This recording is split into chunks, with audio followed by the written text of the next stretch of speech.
అంతన్నారు ఇంతన్నారు, తెగ మీసాలు మేలేసేశారు. అధికారంలోకి వస్తే అంతు చూస్తామని తొడలు కొట్టేశారు. తీరా కుర్చీలో కూర్చున్నాక ఇలాంటి నియోజకవర్గం ఒకటి ఉందని మా పెద్దోళ్ళు మర్చిపోయారంటూ ఆవేదన పడుతున్నారట అక్కడి టీడీపీ లీడర్స్.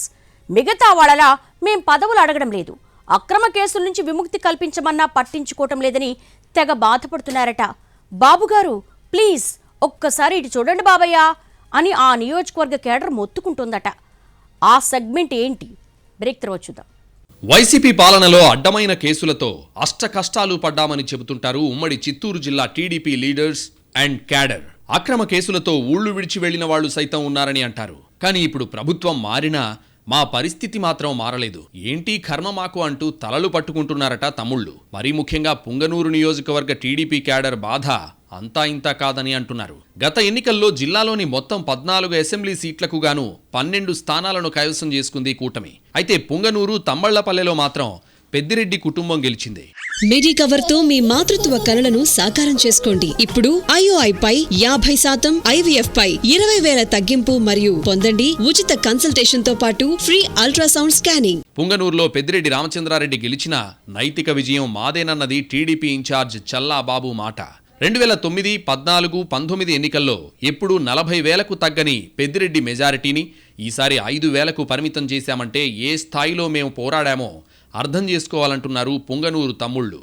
అప్పట్లో ఈ నియోజకవర్గంలో టీడీపీ పేరెత్తడానికి కూడా భయపడే పరిస్థితులు ఉన్నాయన్నది వాళ్ళ మాట. టీడీపీ నేతలు నోరు విప్పితే కేర్ ఆఫ్ జైలు అన్నట్టుగా ఉండేదంటున్నారు. చివరికి సైకిల్ యాత్రకు వచ్చిన శ్రీకాకుళం జిల్లా టీడీపీ కార్యకర్తల్ని బట్టలు విప్పించి కొట్టిన ఘటనను మర్చిపోలేకుండా ఉన్నామంటున్నారు. మరోవైపు చంద్రబాబు నాయుడు పుంగనూరు పర్యటన సమయంలో జరిగిన రాళ్ల దాడులు, పోలీసుల లాఠీ చార్జ్ అల్లర్లు ఘటన రాష్ట్ర వ్యాప్తంగా సంచలనం అయ్యాయి అప్పట్లో. ఆ తర్వాత ఇన్ఛార్జ్ చల్లాబాబుతో పాటు చిన్నా పెద్ద తేడా లేకుండా 300 మందికి పైగా టీడీపీ కార్యకర్తలు నెలల తరబడి జైల్లో ఉన్నారు. వాటన్నిటినీ ఇప్పుడు గుర్తు చేసుకుంటున్న పుంగనూరు టీడీపీ నాయకులు అప్పటి ఇప్పటి పరిస్థితుల్ని పోల్చి చూసుకుంటున్నారట. ఏదో పైపై ఉపశమనం తప్ప నాటికి నేటికి పెద్ద తేడా లేదని, దీనికోసమైనా నాడు కేసులు పెట్టించుకుని నెలల తరబడి జైళ్లలో మగ్గింది అంటూ నిట్టూరుస్తున్నారట. నాడు ఆ స్థాయిలో రచ్చ జరిగినా తీరా అధికారంలోకొచ్చాక పార్టీ పెద్దలు అసలు పుంగనూరు నియోజకవర్గం ఒకటుందా, అక్కడ అంత సీన్ జరిగిందా అన్నట్టుగా ఉంటున్నారని, అలా ఎందుకో తెలియడం లేదని బహిరంగంగానే ఆగ్రహం వ్యక్తం చేస్తున్నట్టు తెలుస్తోంది. జిల్లాలో పదవుల కోసం మిగిలిన నియోజకవర్గాల నాయకులు ఆరాటపడుతుంటే మాకు ఆ ఆశలు కూడా లేవని అంటున్నారట. నాడు కేవలం పార్టీ కోసం పోరాడినందుకు మా మీద హత్యాయత్నం కేసులు పెట్టారని, ఆ అక్రమ కేసుల్ని ఎత్తేయిస్తే చాలు, మీరు వద్దు మీ పదవులు వద్దని కన్నీళ్లు పెట్టుకుంటున్నట్టు తెలుస్తోంది. అధికారంలోకి వచ్చిన వెంటనే కేసులు ఎత్తివేస్తామని చంద్రబాబు, లోకేష్ ఎన్నికల ప్రచారంలో ప్రకటించిన విషయాన్ని గుర్తు చేసుకుంటున్నారు కొందరు. ఇన్ఛార్జ్ చల్లాబాబు పార్టీ పెద్దల దగ్గరే ఈ విషయాన్ని కుండబద్దలు కొట్టేశారట. కేసులు ఉన్నా సరే ఇప్పటికీ వెనకడుగు వేయకుండా పెద్దిరెడ్డి, మిథున్ రెడ్డికి వ్యతిరేకంగా పోరాటం చేస్తున్నామని, అయినా మా పెద్దలు ఎందుకు పట్టించుకోవడం లేదో అర్థం కావడం లేదంటున్నారట కొందరు కార్యకర్తలు. కాస్త గడుసుగా మాట్లాడే వాళ్ళైతే ఓ అడుగు ముందుకేసి పై స్థాయిలో వాళ్ళు ఒక్కటైపోయారా ఏంటి, పిచ్చోళ్లలా కేసులు పెట్టించుకుని కూడా మేమే పోరాడుతున్నామా అంటూ కొంచెం తేడా రియాక్షన్స్ కూడా ఇస్తున్నారట.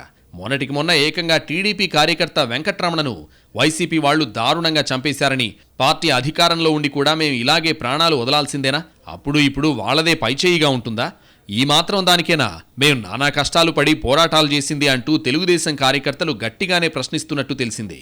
ఇటు కేసులు ఎత్తేయించక, అటు పదవులు ఇవ్వక, ఇంకోవైపు వైసీపీ వాళ్లు చెలరేగి ఇప్పటికీ హత్యలు చేస్తుంటే చోద్యం చూస్తూ ఉంటే అసలు మేం పార్టీకి ఎందుకు సపోర్ట్ చేయాలంటూ ఆవేదనగా అడుగుతున్నారట పుంగనూరు తమ్ముళ్లు.